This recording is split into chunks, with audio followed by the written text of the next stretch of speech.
North Node in Scorpio, North Node in the 8th house.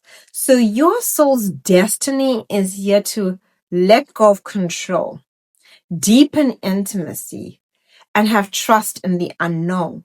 Your divine partner is coming in to do these things for you.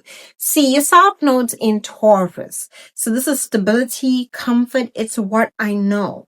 The North Node in Scorpio is diving off the deep end and not knowing what's going to happen next.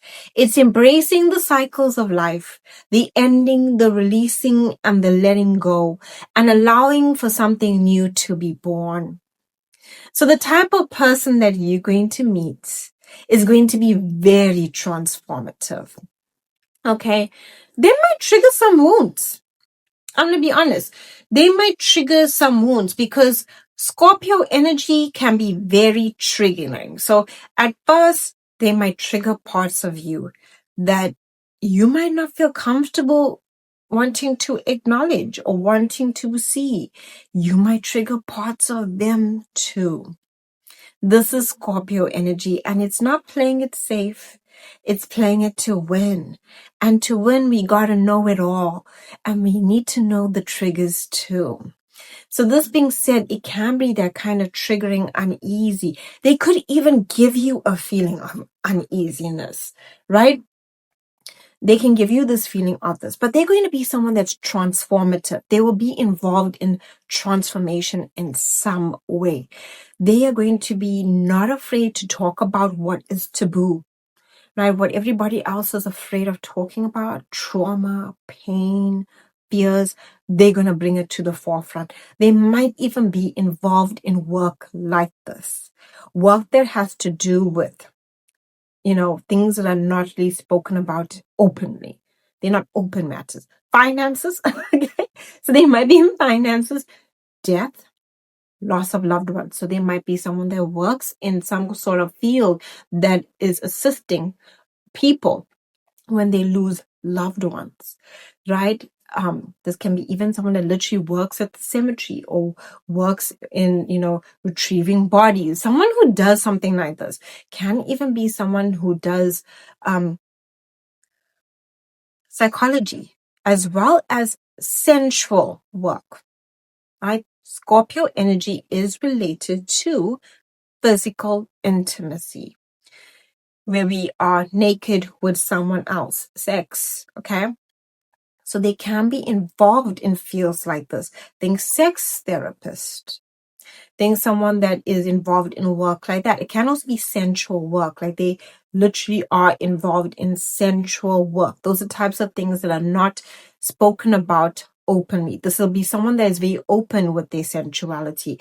And when I say sensual work or, sex work, it can be someone who teaches pole classes, someone who teaches us to embrace our sensuality and reclaim our power. This is what this energy brings.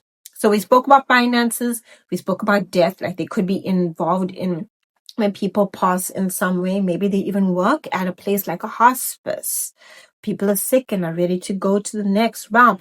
They can also be spiritual workers, people that are involved in the occult, people that are involved in astrology, people that are involved in other forms of healing, Reiki. They can also be involved in, what's the word for it? Occultists. So they could also be doing things like that. Anything to do with healing, witchcraft, magic, power, reclaiming your power, finances. The things that society don't talk about is what they're involved in. And these are the things that they are not afraid to bring out into the open, from psychology, trauma counselors, all of that type of stuff. They're coming in with some intensity. Now, you could meet this person when you go through a major life event. You lost your job. You lost a loved one. You met into an accident. Something in your life, a breakup happened. Something provoked a sense of trauma, a sense of pain. You can meet this person through painful events, like you yourself go through something painful. And maybe you seek to improve yourself and you go through, like, you're seeking out like counseling. They are not your therapist, but Either way, they're not your therapist, but you're going for counseling. And as you're improving yourself, this is when you meet this person. But you will meet them when you're in the process of going through some form of loss, because your soul has come to embrace the North Node in this area of life, where you are embracing the changes and cycles of life, death, birth, and rebirth. So this is the process of life on an everyday level. So you could meet this person through one of those events. You could also meet them at a place of a funeral. You lose a loved one, they're there in some way, right? You can meet this person as well at a place where funerals, you can meet them at a place, and maybe think adult shop. So maybe you're going shopping for yourself and you bump into someone there, right? Those adult shops that you get, you can meet them through these areas. You could also this could be a secret relationship, not a relationship that everyone knows about, something that happens in secret. It could be a hookup that turns into something more. It could be like we are having, like, a hookup. It could also be a relationship that not the world accepts for some reason, whether it's different faiths, different religions, something about it must be kept secret because everybody feels no one's going to like it, right? Age gap, they will find something that the world kind of wants to reject about this connection. And so the two of you need to keep it secret until it's ready to be out in the open. And this relationship blossoms through secrecy in some way. Now, do comment down below if you have your North Node in Scorpio, if you have your North Node in the 8th house. Are you seeking this type of person? Because this person's here to help you embrace these parts of yourself. They're helping you to find your sacred power through the transformation of life and to let go, control, and trust the unknown. And once you do, I will give you some insights in the comments when you comment your placements.